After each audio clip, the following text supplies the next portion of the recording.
Net25 tumanggap ng parangal sa The Global Iconic Aces Awards. Kung ano mga programs at mga hosts na pinarangalan, ihahati dito sa atin si Celine Dorado.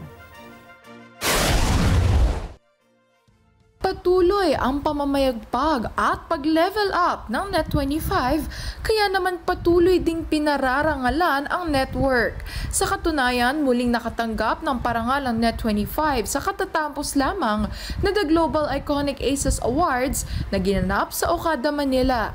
Kinilala ng award-giving body bilang Exceptional Clarity and Brilliance in Television Programming and Production ang Net25.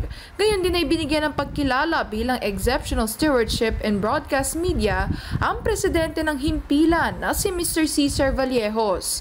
Taos-puso naman ang pasasalamat ng programang Responde Mata ng Mamamayan ng Net25 dahil kasama rin ito sa kinilala ng The Global Iconic Aces Awards ngayong taon bilang Global Iconic Public Service Program of the Year.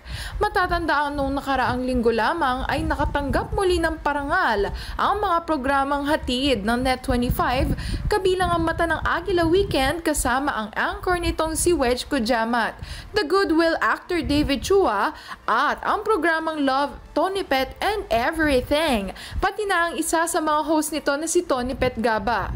Kinilala rin bilang Magazine Talk Show of the Year ang programang Magandang Araw with Aramina at pinarangalan din ang host bilang Outstanding Woman of the Year. Celine Dorado para sa Mata ng Agila. Matatag, matapang, matapat. Maraming salamat sa inyong pagsubaybay sa Mata ng Agila Primetime. Para malaman ang matatag, matapang at matapat na mga balita, ay i-follow lamang at mag-subscribe sa @Net25 TV.